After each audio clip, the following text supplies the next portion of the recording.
جو لڑکی ابو بکر کی ماں کو کالز کیا کرتی تھی اس نے بتا دیا وہ کون ہے اور کہاں رہتی ہے۔ جب ابو بکر کی ماں نے اسے پوچھا بیٹا تم کہاں رہتی ہو، تو اس نے آگے سے جواب دیا اپنے گھر میں۔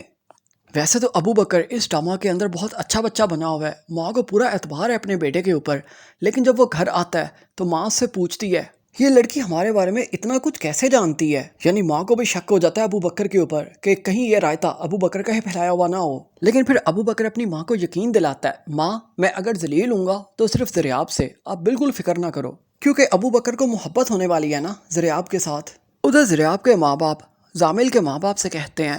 کیوں نہ ان کی انگیجمنٹ کر دی جائے، لیکن زامل کے ماں باپ جواب دیتے ہیں ابھی بچے چھوٹے ہیں اور پڑھ بھی رہے ہیں، یعنی یہ شادی کے بعد والا سب کچھ کر سکتے ہیں، تب یہ چھوٹے نہیں ہیں، لیکن جب کوئی فارمل اور حلال رشتہ بنانا ہے اس کے لیے یہ بھی چھوٹے ہیں۔ اگر آپ پاکستانی ڈراماز کی روسٹنگ پریڈکشنز اور ریویوز چاہتے ہیں تو کائنڈلی ہمارے اس چینل کو ضرور سبسکرائب کر دیں، ویڈیو کو شیئر اور لائک ضرور کریں۔ ادھر بیچاری زریاب کی دادا ہے جسے نماز کے لیے بھی صحیح جگہ نہیں مل رہی کیونکہ ہر طرف سے میوزک کی آواز آ رہی ہے، وہ اپنے بیٹے سے کہتی ہے، آگے سے بیٹا ماں کو سمجھاتا ہے ماں جی شادی والا گھر ہے، یعنی شادی والے گھر کے اندر نمازیں معاف ہو جاتی ہیں۔ پھر حبیب مزید ماں سے کہتا ہے ماں جی وقت بدل گیا ہے، لیکن ماں نے یہ نہیں پوچھا بیٹا کیا اسلام بھی بدل گیا ہے اور کیا مسلمان بھی بدل گیا ہے۔ لیکن یہاں پر دادا کی ایک لائن بہت پیاری تھی جب وہ کہتی ہے اگر زمانے کی آنکھ میں حیا ختم ہو جائے تو کیا پھر ہماری آنکھ سے بھی حیا ختم ہو جائے گی؟ لیکن مجال ہے حبیب کے پلے کوئی بات پڑی ہو۔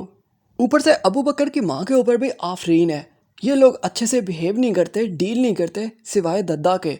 لیکن ابو بکر کی ماں کی خواہش ہے کہ میرے بیٹے کا رشتہ اسی گھر کے اندر ہو جائے اور زریاب کے ساتھ ہو جائے، اور دادا سے کہتی بھی ہے آپ کی یہ پوتی مجھے بہت اچھی لگتی ہے۔ اٹ مینس ابو بکر کی ماں ساری زندگی خوار ہونے کا فیصلہ کر چکی ہے، اگر زریاب اس کی بہو بن کر چلی بھی جائے گی تو کوئی عزت سے تو نہیں رکھے گی۔ دادا کو بہت غصہ آتا ہے جب ابو بکر کو ٹی وی لانچ سے نکال دیا جاتا ہے زریاب کی جانب سے۔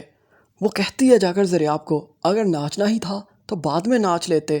لیکن اب دادا کو کون بتائے جب کسی کو زور کا ڈانس آیا ہوا ہوتا ہے تو پھر وہ رکتا نہیں ہے، پھر وہ زور زور سے باہر آ رہا ہوتا ہے انسان کے اندر سے، تو پھر زریاب بیچاری کیسے روک لیتی اپنے ناچنے کو؟